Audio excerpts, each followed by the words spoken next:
Hi നമസ്കാരം.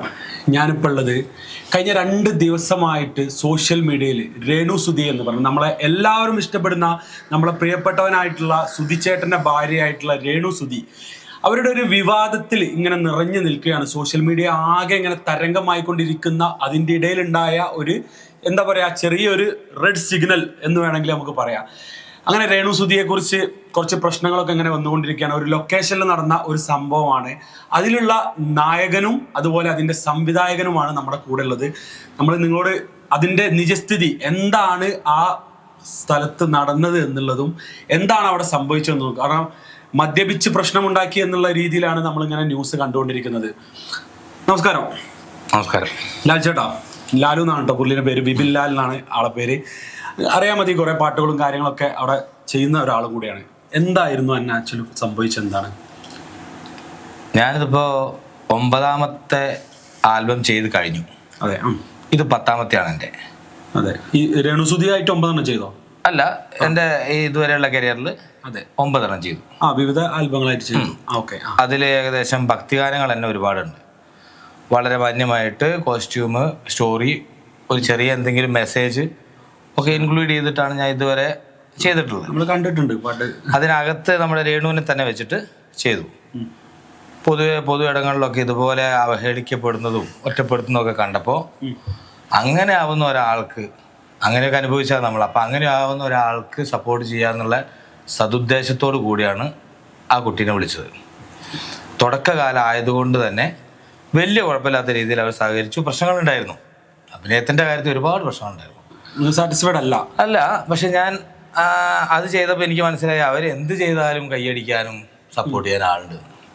അപ്പൊ ചേട്ടൻ ഉദ്ദേശിച്ചിട്ടുണ്ടാവുക, ചേട്ടൻ മനസ്സിൽ കണ്ട ഒരു വിഷ്വല് 100% രേണുവിന് ഔട്ടിറക്കാൻ പറ്റിയിട്ടില്ല. പക്ഷെ അവർ എന്ത് ചെയ്താലും, എന്ത് കോമാളി കെട്ടിയാലും ഇവിടെ സപ്പോർട്ട് ചെയ്യാൻ ആളുണ്ടാവും. തിരിച്ചറിവിലേക്ക് ഞാൻ ഒറ്റൊരു കാര്യം കേട്ടെ, എന്തുകൊണ്ടാണ് രേണു സുധി എന്ന് പറഞ്ഞ ഒരുപാട് ആർട്ടിസ്റ്റ് ഉണ്ട്, ഈ ഒരു ആർട്ടിസ്റ്റിനെ ഈ ഒരു വർക്കിലേക്ക് ക്ഷണിക്കാണ്ടായ കാരണം അവരുടെ ഒരു ഹൈപ്പ് പ്രധാനമാണോ? ഹൈപ്പല്ല, അവരെ പ്രതികൂലിക്കുന്ന ആളുകളുടെ അടുത്തുനിന്നും അനുകൂലിക്കുന്ന ആളുകളുടെ അടുത്തുനിന്നും പണമാക്കി മാറ്റാൻ അവർക്ക് കഴിയുന്നുണ്ട്.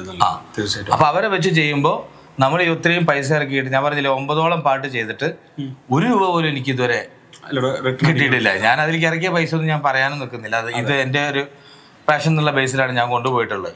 എനിക്ക് എൻ്റെ വർക്കുകൾ അത് കേൾക്കാൻ താല്പര്യമുള്ളവരെടുത്തേക്ക് ഇട്ടിട്ട് അത് അവരുടെ അഭിപ്രായങ്ങൾ കേൾക്കാന്നുള്ള സന്തോഷം മാത്രമേ ഞാൻ അതുവരെ സ്വീകരിച്ചിട്ടുള്ളൂ, പൈസയ്ക്ക് വേണ്ടി. രേണു സുധിയെ വെച്ച് ഈ ഒരു ആൽബം ചെയ്തിട്ടുണ്ടെങ്കിൽ അത് ഒന്ന് ഹൈപ്പ് ആവുമെന്ന് ചേട്ടനും വിചാരിച്ചിട്ടുണ്ട്? ഉറപ്പ് എനിക്ക് ഉറപ്പായിരുന്നു ഏകദേശം. കാരണം ഞാൻ അത് മുന്നേ തെളിയിച്ചു. 8 ലക്ഷം പേര് കണ്ടിട്ടുണ്ട്. അള്ളാഹുവിന്റെ സോങ്, പിന്നെ കർത്താവിന്റെ സോങ്, കൃഷ്ണന്റെ പാട്ട്, അങ്ങനെ മുൻനിര നിൽക്കുന്ന എല്ലാ ദൈവങ്ങളുടെയും പാട്ട് ചെയ്തിട്ട് 2000, 3000, 1500 ഒക്കെ ഭക്തന്മാരെ കൊണ്ട് മാത്രം തൃപ്തിപ്പെടേണ്ടി വന്നാണ് എനിക്ക്. അതെ. രേണുവിനെ വെച്ചപ്പോ 8 ലക്ഷം ഭക്തന്മാരാണ് ഒറ്റടിക്ക് വന്നത്.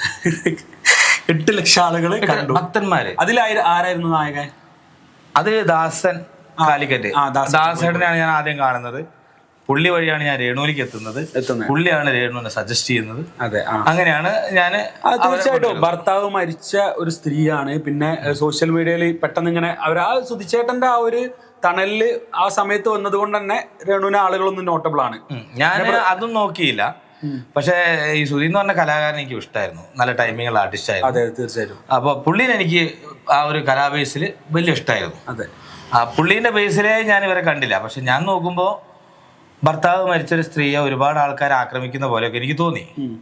അപ്പൊ ഞാൻ എല്ലാ സ്ത്രീകൾക്കും ചിലപ്പോൾ ഇതേ അവസ്ഥ വരുമോ, ഇങ്ങനെ ആയിരിക്കും എന്നൊക്കെ ബാധിച്ചതാണ് ഞാൻ. അതെ. ഈ ഷൂട്ടിന്റെ തലേ ദിവസം വരെ രേണുവിനെ സപ്പോർട്ട് ചെയ്ത തലേ ദിവസം വരെ എന്നോട് പറഞ്ഞത്, ഒരാൾ പറഞ്ഞത് അങ്ങനെയാണ് അവർ എപ്പോഴും അവരെ ആ ഒരു സ്വഭാവം കാണിക്കും, അവരുടെ ക്വാളിറ്റി എപ്പോഴും കാണിച്ചുകൊണ്ടിരിക്കും, എത്ര പണം വന്നാലും എത്ര വിദ്യാഭ്യാസം കൊടുത്താലും അവരാ ഇരിക്കുന്ന സിറ്റുവേഷൻ അവർ കാണിക്കുന്നൊക്കെ എന്നോട് പലരും പല രീതിയിലും പറയും. പക്ഷെ ഓൾറെഡി നമ്മളെ സോഷ്യൽ മീഡിയയിൽ അവർക്ക് വീട് കിട്ടിയതിനൊക്കെ തന്നെ വലിയ രീതിയിൽ ചർച്ച വന്നിട്ടുണ്ട് അല്ലേ? അത് വലിയ രീതിയിൽ ചർച്ച ചെയ്യപ്പെട്ട ഒരു വിഷയം തന്നെയാണ്. അതിനൊക്കെ ഞാൻ വലത് കൈ കൊടുക്കുന്ന ഇടത് കൈ അറിയരുത് എന്നൊക്കെ പറഞ്ഞ് കമന്റ് ചെയ്ത് അവരെ സപ്പോർട്ട് ചെയ്താണ് ഞാൻ. അതെ. ഈ പറയുന്ന ഇപ്പൊ എന്റെ കമന്റ് ലാസ്റ്റ് എന്റെ ബൈറ്റൊക്കെ എടുത്തിട്ടുള്ള ആ താത്തേനെ ലാസ്റ്റ് ഞാൻ തരുന്നുണ്ട് എന്നാണ് ഞാൻ എഴുതിയത്. എന്ന് വെച്ചാൽ ഞാൻ കണ്ടന്റ് തരുന്നുണ്ട് എന്നാണ് ഞാൻ ലാസ്റ്റ് അവർക്ക് കമന്റ് ചെയ്തത്.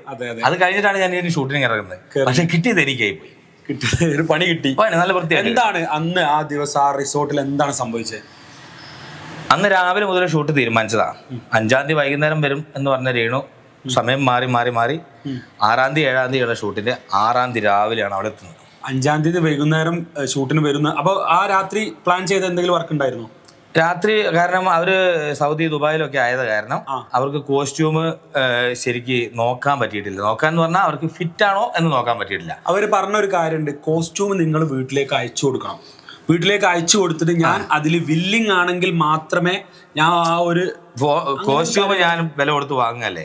വാങ്ങിയ ഒരു കോസ്റ്റ്യൂം ഞാൻ അയച്ചു കൊടുത്ത ഒരു വില്ലിങ് അല്ലെങ്കിൽ എന്റെ പൈസ പോയില്ലേ. അങ്ങനെ ആരെങ്കിലും മടത്തരം. ഞാനും ചിന്തിച്ച ഒരു കാര്യമാണ്. ഞാൻ ചെയ്യുന്നത്രേ ഉള്ളൂ. ഞാൻ ഓരോ നമ്മൾ എടുക്കുന്ന ഫ്ലിപ്കാർട്ട്, ആമസോൺ ഇത്യാദി നമ്മൾ ഷോപ്പ് ചെയ്യുന്നത്. അതെ. അപ്പൊ അതിന്റെ അകത്തുനിന്ന് ഒരു സാധനം കാണുമ്പോൾ ഒരു പിക്ചർ കണ്ടു കഴിഞ്ഞാൽ പിക്ചർ അടക്കം നമ്മൾ എടുത്തിട്ട് ഇവർക്ക് അയച്ചു കൊടുക്കും. അത് കുറച്ച് വൾഗറായിട്ടുള്ള ഡ്രസ് ആയിരുന്നോ?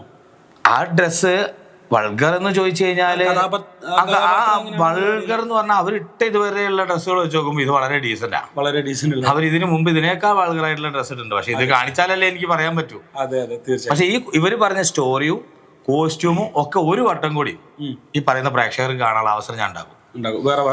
ഇവർ ഈ പറഞ്ഞിട്ടുള്ള എന്തൊക്കെ ഇവർ ഇതിനകത്ത് പറഞ്ഞിട്ടുണ്ട്. ഇതിൽ ചില കാര്യങ്ങൾ അവർ ഇൻക്ലൂഡ് ചെയ്താ. പക്ഷെ കുഴപ്പമില്ല, അവർ ഇൻക്ലൂഡ് ചെയ്തതാണെങ്കിൽ പോലും അതേ സീൻസ്, അതേ സിറ്റുവേഷൻ, അതേ കോസ്റ്റ്യൂമിൽ ഞാൻ മറ്റൊരു നായകനെ വെച്ച് ഈ സാധനം ചെയ്യും. അതേത് ആർക്കാണ് അർഹത എന്ന് മാത്രമേ അറിയണ്ടുള്ളൂ. ഞാൻ ചോദിക്കുന്നത്, ഈ ഒരു കഥ ഇപ്പൊ ഒരു ആൽബാണുള്ളത്, ഈ ആൽബത്തിൽ ഈ ഒരു സ്റ്റോറി രേണുവിന് പറഞ്ഞു കൊടുത്തിട്ടില്ലേ? ഇതിന് സ്റ്റോറി എന്ന് പറഞ്ഞു കഴിഞ്ഞാൽ ഇതൊരു ഹണിമൂൺ ട്രിപ്പാണ്. ഹണിമൂൺ ട്രിപ്പായിട്ട് ഒരു മിലിറ്ററി ഓഫീസറും അവരുടെ കൂടെ ഉള്ള ഒരാളും കൂടി ഒരു ഹണിമൂൺ ഒരു റിസോർട്ടിലേക്ക് പോകുന്നതും അവരവിടെ ഒരു റിസോർട്ടിൽ ചെന്ന് കഴിഞ്ഞാൽ നമുക്ക് അവിടെ ഉണ്ടാവുന്ന പൂള് കാര്യങ്ങൾ അവിടുത്തെ ഫെസിലിറ്റി മുഴുവൻ ഉപയോഗിച്ച് അവരൊരു 1-2 ദിവസം അവിടെ സ്പെൻഡ് ചെയ്ത് ഹാപ്പി ആയിട്ട് തിരിച്ചു പോകുന്ന ഇതാണുള്ളത്. അവര് കുറച്ച് ലക്ഷറി ആണ്. പിന്നെ ഓഫീസേഴ്സ് ആകുമ്പോൾ അവർ അതിനായിട്ടുള്ള ഡിഗ്നിറ്റി ഉണ്ടാവും അവർക്ക്. പിന്നെ അവർക്ക് നല്ല പ്രൈവസി ഉണ്ട്. അവർ തമ്മിലുള്ള പ്രണയം നമ്മള് കുറച്ച് അധികമാണ്. എന്ന് വെച്ചാൽ അവരത്രയ്ക്കും പ്രണയിക്കുന്നവരാണ് എന്നുള്ളത് മാത്രമേ ഉള്ളൂ. അതിന് ആ ഒരു വാത്സല്യത്തിന്റെ ഭംഗിയാണുള്ളത്, അല്ലാണ്ട് സെക്സിന്റെ ആ ഒരു സംഭവം അല്ല അതിനകത്തുള്ളത്. അല്ല, അവര് ഏറ്റവും കൂടുതൽ ചേട്ടനെ പറഞ്ഞിട്ടുള്ള ഒരു കാര്യം എന്താ വെച്ചാല്, വളരെ വൃത്തിയായിട്ട വേടാണ് യൂസ് ചെയ്തിട്ടുള്ളത്. ചേട്ടൻ കണ്ടണോ അറിയില്ല, രേണു പറഞ്ഞിട്ടുള്ള കാര്യം അത്രയും വൃത്തിയായിട്ട് അത് ഞാൻ ഇവിടെ പറയുന്നില്ല എന്താണുള്ളത്. അപ്പൊ അങ്ങനെ ഒരു വേർഡ് ഉപയോഗിച്ച് അത് കഴിഞ്ഞിട്ട് പറയുന്നത് അവിടെ ഇങ്ങനെ അവിടെ എടുക്കുന്ന രീതി, കാല് കവച്ച് വെച്ച് അങ്ങനെയൊക്കെ പറഞ്ഞിട്ട് വളരെ മോശമായിട്ട്. അപ്പൊ പുള്ളിക്കാരത്തേക്ക് അറിയില്ല, ഇത് പ്രേക്ഷകർ കാണും, ഇതെങ്ങനെ സംസാരിക്കണം എന്ന് പോലും പുള്ളിക്കാരത്തേക്ക് അറിയില്ല എന്നുള്ളത് മുന്നേ നമുക്ക് പല വീഡിയോ ആയിട്ട് മനസ്സിലായതാണ്. അപ്പൊ പുള്ളിക്കാരി എങ്ങനെ എടുക്കുന്നു, നേരെ കട്ടിലേക്ക് ഇടുന്നു, എന്നിട്ടൊരു മുന്തിരി വെച്ചുള്ള ഒരു പ്രയോഗം, ഇങ്ങനെയൊക്കെയാണ് സംസാരിച്ചത്. ഇതൊക്കെ എന്താ സംഭവം? ഇതൊക്കെ ഉണ്ടായിരുന്നു അങ്ങനത്തെ സീനുകൾ? എടുക്കുന്ന സീൻ പറഞ്ഞിരുന്നു. എടുക്കുന്ന സീൻ എന്ന് പറഞ്ഞു കഴിഞ്ഞാൽ നമ്മൾ മുഖത്തോട് മുഖമാണ് എടുക്കുന്നത്, അത് കയ്യിലാണ് അവർ എടുക്കുന്നത്. അപ്പൊ അവർക്ക് നമ്മളുമായിട്ട് ഡിസ്റ്റൻസ് വെക്കാൻ പറ്റും. എന്റെ ഒരു അഭിപ്രായത്തിൽ കൂടുതൽ സുഖമായിട്ട് അങ്ങനെ എടുക്കാൻ പറ്റും. അപ്പൊ അവര് പറഞ്ഞത് ഈ ഒരു ഇടിവ് മാത്രമാണ് അവർക്ക് ബുദ്ധിമുട്ട്. ഈ 2 കാലും അങ്ങോട്ടും ഇങ്ങോട്ടും ദുബായി എന്നൊക്കെ വന്നോണ്ടാന്ന് തോന്നുന്നു.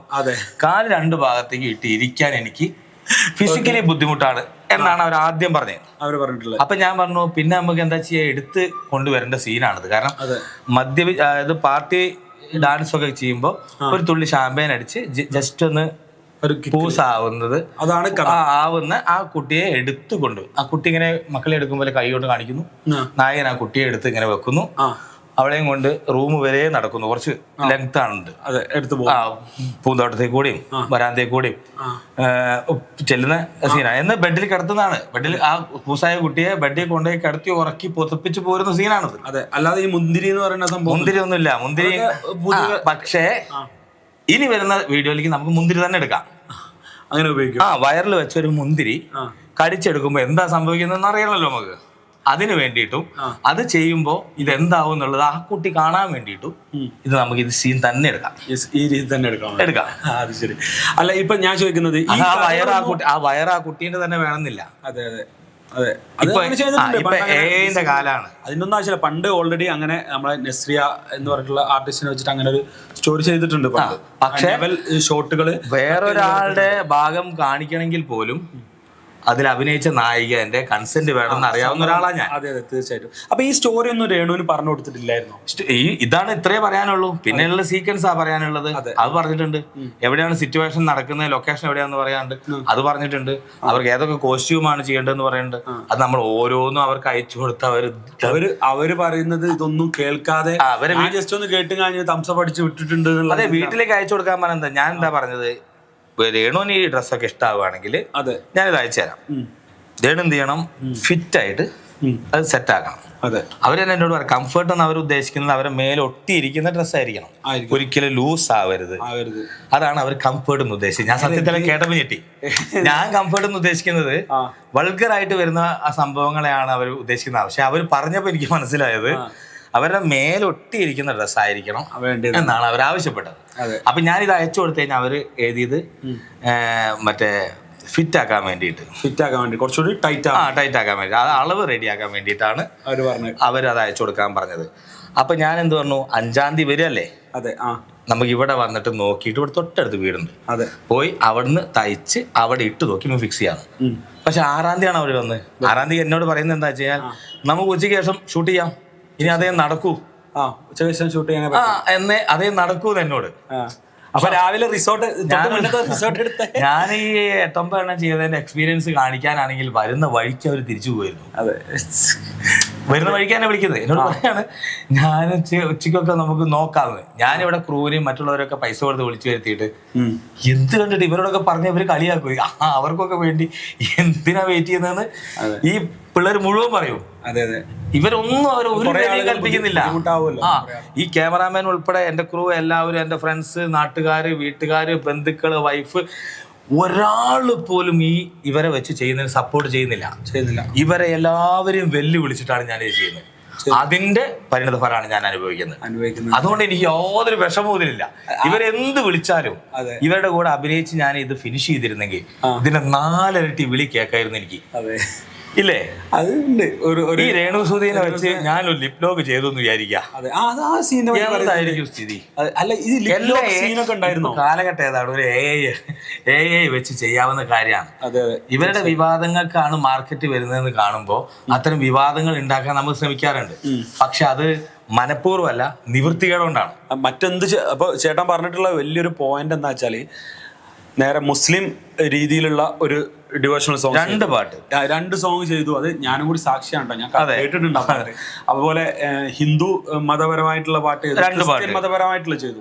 ഇതൊന്നും ചെയ്തിട്ടും ജനങ്ങൾ എടുക്കുന്നില്ല. നമ്മള് നല്ലത് എന്ന് പറഞ്ഞുള്ള ഒരു സംഭവം ജനം എടുക്കുന്നില്ല. ജനത്തിന് വേണ്ടിയത് അതല്ലേ പോയിന്റ്. ജനത്തിന് വേണ്ടത് രേണു സുധിയെ പോലെയുള്ള ആളുകൾ എന്തെങ്കിലുമൊക്കെ കാണിക്കുന്നതോ അല്ലെങ്കിൽ ആ രീതിയിലുള്ള വീഡിയോ ആണ് ജനത്തിന് വേണ്ടത്. ആ രീതിയിലുള്ള വീഡിയോ വേണമെന്ന് ജനം ആവശ്യപ്പെടുമ്പോൾ അത് ചെയ്യല, നിവർത്തില്ല. ഏതൊരു ആർട്ടിസ്റ്റിനും അത് ചെയ്യല. കാരണം ഒരു ചെറിയ ഒരു വീഡിയോ മുന്നേ ചെയ്തത് ദാസേട്ടൻ കോഴിക്കോടിനെ വെച്ചിട്ട് ലാൽചേട്ടൻ ഡയറക്ഷൻ ചെയ്തിട്ടുള്ള വീഡിയോ 8 ലക്ഷത്തിന്റെ മേലെ ജനങ്ങൾ കണ്ടു. 2000-3000 ആളുകൾ, ഇത്രയും ഇതിനൊക്കെ ഇൻവെസ്റ്റ്മെന്റ് സെയിം രീതിയിൽ തന്നെയാണ്.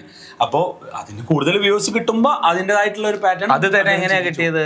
ദാസനെയും ഈ രേണുവിനെയും വെച്ച് ആ സീൻ എടുത്തപ്പോൾ എറണാകുളത്ത് പാലത്തിന്റെ മുകളിൽ ജസ്റ്റ് ഒരു 5 മിനിറ്റ് വണ്ടി ബ്ലോക്കായി.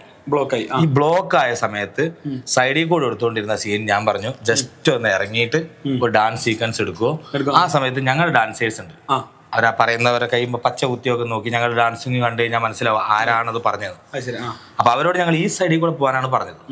അവർ സ്വാഭാവികമായിട്ട് ഇപ്പുറത്തെ സൈഡിൽ കൂടെ പോയപ്പോൾ ഫോക്കസ് പോയി ക്യാമറേന്റെ. അപ്പൊ ക്യാമറാമാൻ പറയും, ഇതിലെ പോവല്ലേ ചേട്ടാ എന്ന് പറയലും. അവരങ്ങ് പോയി. അവർ പറയേണ്ടത് എന്താ വെച്ചാൽ കയറിപ്പോടാ പുറത്ത് എന്നാണ് അവരോട് പറയേണ്ടത്. അത് അവർ പറഞ്ഞു, അവർ കയറിപ്പോയി. പിന്നെ ഞങ്ങൾക്ക് ടേക്ക് എടുക്കാൻ സമയമില്ലായിരുന്നു, കാരണം അത് റീൽസിന് വേണ്ടി എടുത്തതാ. അപ്പോഴേക്കും അവിടെ ബ്ലോക്കായി. അന്നേരം സകലരും എഴുതിയത് MVA എവിടെ, പോലീസ് എവിടെ, അവരുടെ പേര് കേസെടുക്കൂ. അങ്ങനത്തെ ഒരു വിവാദം ഉണ്ടായതിന്റെ പേരിൽ, അത് നമ്മൾ മനഃപൂർവ്വം ഉണ്ടാക്കിയല്ല. ഒരു റോട്ടിൽ ഒരു ബ്ലോക്ക് കിട്ടിയപ്പോ ആ പാലത്തിൽ നിന്ന് എടുക്കാൻ ഒരു ഷൂട്ട് സമയം കിട്ടിയപ്പോ അതങ്ങ് എടുത്തുന്നേ ഉള്ളൂ. അപ്പൊ എനിക്ക് മനസ്സിലാക്കാൻ പറ്റി ഇത് ഇങ്ങനെയാണ് കാര്യങ്ങൾ പോകുന്നത്. അതെ, ഇങ്ങനെ ചെറിയ നമ്മൾ പ്രതീക്ഷിക്കാത്ത സാധനങ്ങളാണ് വൈറലാണ്. അള്ളാഹുവിന്റെ പാട്ടിന് 2 പാട്ടിനും കൂടി എനിക്ക് കിട്ടുന്നത് 6000 വ്യൂസ് ആണ്, 6000 ഭക്തന്മാരെ. അതെ, കൃഷ്ണന്റെ 2 പാട്ടിനും കൂടി എനിക്ക് കിട്ടിയത് 4000 ഭക്തന്മാരെയാണ്, 4000 വ്യൂസ്. പിന്നെ ക്രിസ്തീയ ഭക്തിഗാനം, അതായത് എല്ലാ കരോത്സവവും പാരഡി പാട്ടുകൾ വെച്ച് കൊണ്ട് നടക്കുന്ന കണ്ടപ്പോ ഒരു പാട്ടെങ്കിലും കരോളിന്റെ ഇരുന്നോട്ടെ എന്ന് വിചാരിച്ചിട്ട് ഒരു അന്യമതസ്ഥനായ ഞാൻ ചെയ്തു കൊടുത്ത പാട്ടാണത്. അതെ, അതുപോലും ആർക്കും വേണ്ട. ആർക്കും വേണ്ട. ആളുകൾക്ക് വേണ്ടത് ഇങ്ങനത്തെ വീഡിയോ.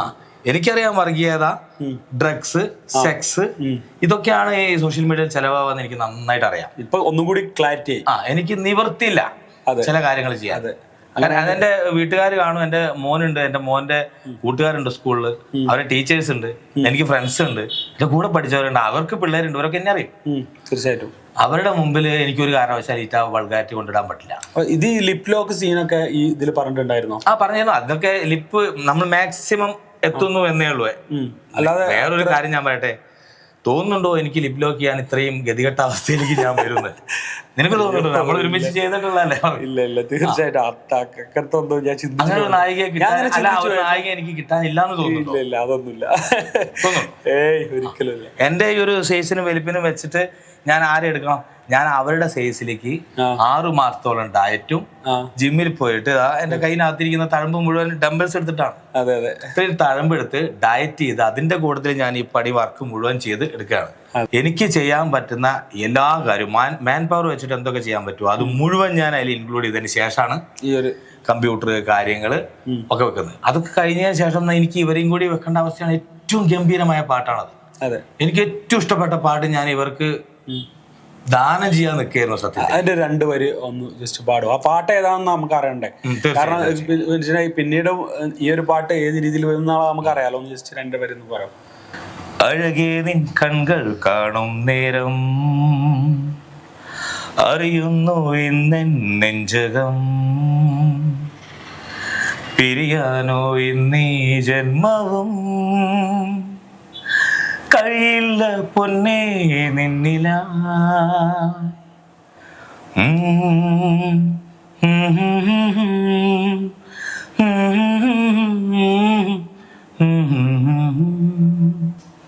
പാട്ടിൽ വാത്സല്യാണ് തുളുമ്പുന്നത്. അതാണ് എന്റെ ഫീല്.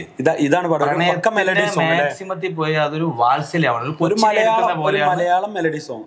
ഒരു കൊച്ചിനെ എടുക്കുന്ന ഫീലോട് കൂടിയാണ് നായികനെ കൈകാര്യം ചെയ്യുന്നത്.